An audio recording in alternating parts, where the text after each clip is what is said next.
were successfully trained here, and remember the 52 air crew and 7 ground crew who lost their lives while training or serving during Second World War. Thanks very much, Ali. So I now call on the Mayor of Mildura Rural City Council, Simon Clement. We currently have an F-A-18 Hornet sitting out at the airport, and tomorrow at 10 a.m. is open day, and I invite you all to attend the open day and view that aircraft. Just as a matter of interest, if that F-A-18 was for sale today on the shelf, brand new, its value would be $100 million. The F-A-18s are being replaced by the Australian government and being replaced by the new F-35A Joint Strike Fighter, and I'd like to hazard a guess how much they cost. The 2 OCU pilot instructors who are here at the moment are F-A-18 pilot instructors, and they will be converting Australian pilots to the new F-35A fighter plane. Folks, we have a great history here with the RAAF, and it's remarkable that history should engender such a wonderful feeling towards all people in the RAAF, and we're very proud of that history. We would also invite the wing commander of the RAAF who flew the plane here from Williamtown. I believe it was quite a long trip. I think it was about 3.5 decades. I would invite the wing commander to leave the plane behind if he so feels inclined to do so. We'd be quite happy to give him a lift back. Ladies and gentlemen, thank you very much, and I hope you join us tomorrow at the open day. Thank you very much. Thanks very much, Simon. Finally, this morning, our final speaker is Wing Commander Scott Woodland. I think you'd all be aware that Scott made a rather noisy entry to Mildura yesterday and put on a pretty impressive flying display over the city and out of the airport.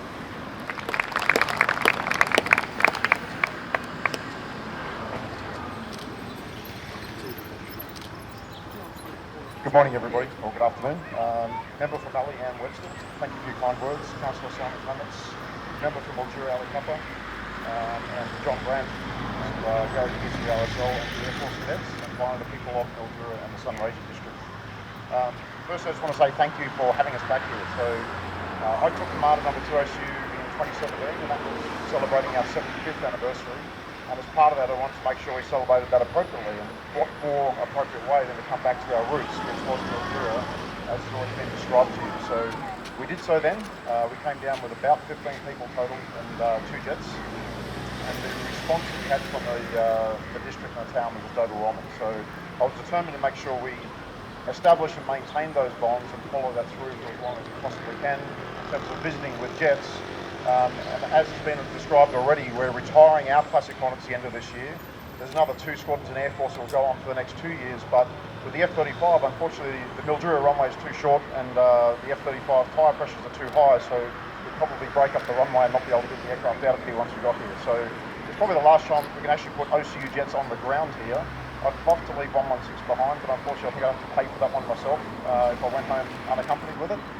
So thanks for the offer there, but I politely decline, unfortunately.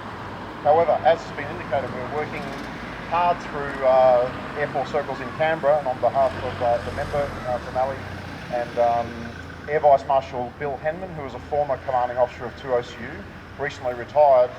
He is now the patron of the OTU Museum at Mildura and is working in conjunction with all those people in order to try and secure, understand what needs to be done in the Mildura Aircraft Port Museum to further expand it beyond its already impressive range of memorabilia and maintain the OTU legacy going here. So we're looking forward to that coming to fruition.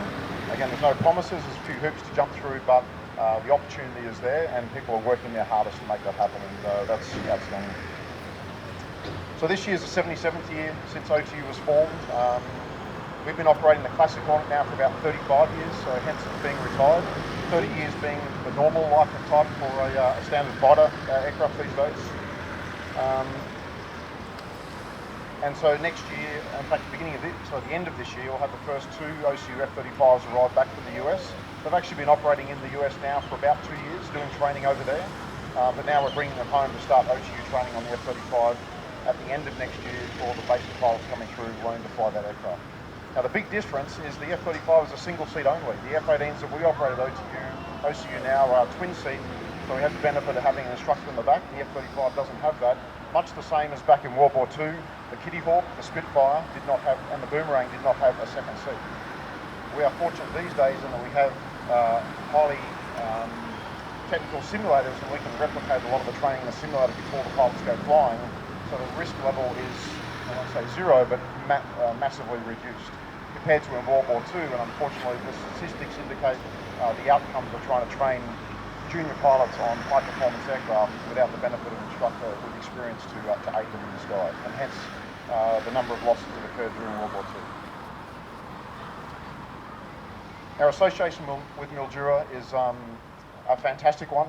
I'll just read a quote from a book that was written. It was from the first CO when OTU first moved here. So we were actually formed down in Port Pirie, South Australia, but within 3 weeks we moved to Mildura, where we remained for the subsequent 5 years. And Wing Commander Jeffrey said, in recognition of the people of Mildura and Sunraysia, by no stretch of the imagination could we have anticipated the welcome and hospitality we were to receive from the people of the town and the Sunraysia district.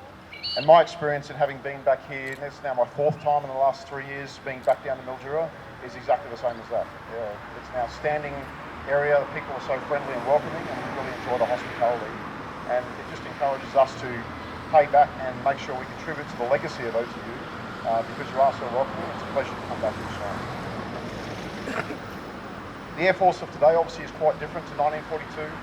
What hasn't changed though is the people, and it's while we've advanced in technology and the types of aircraft we fly and the way we do training, the one thing that hasn't changed is the deeds of great people. It's my absolute pride to lead an outstanding team at 2OTU, and you have 23 members of that team here today, out of a total contingent of about 160 back at Williamtown, of which about 16 are instructors, and the remainder are support personnel, be it maintenance, logistics, life support systems, and armament systems, etc. on the aircraft and maintaining those aircraft.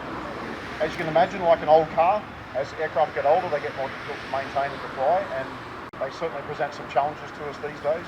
But the OCU team does an outstanding job of doing so, and we generate, of all the fighter squadrons in the Air Force, we generate the highest rate of flying effort of any of them, despite having the oldest aircraft in the military.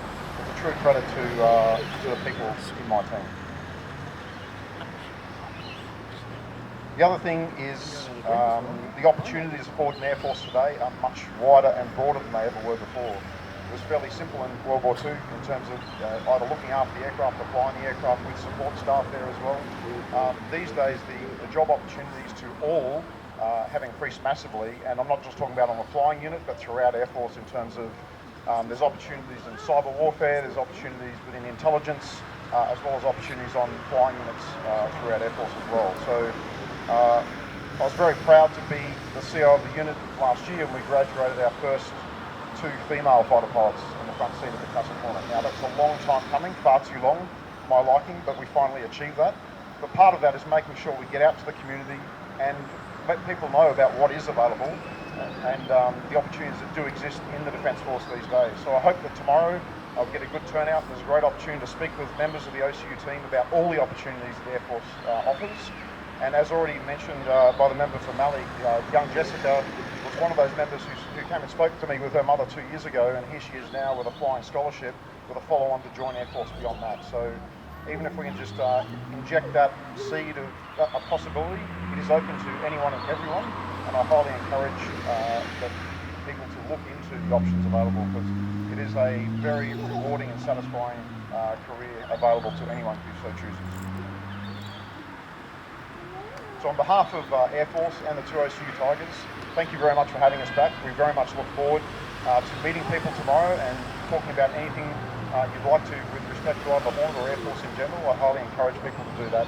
And again, thank you very much for having us back and welcoming us in the inimitable Mildura and Sunraysia style. Thank you.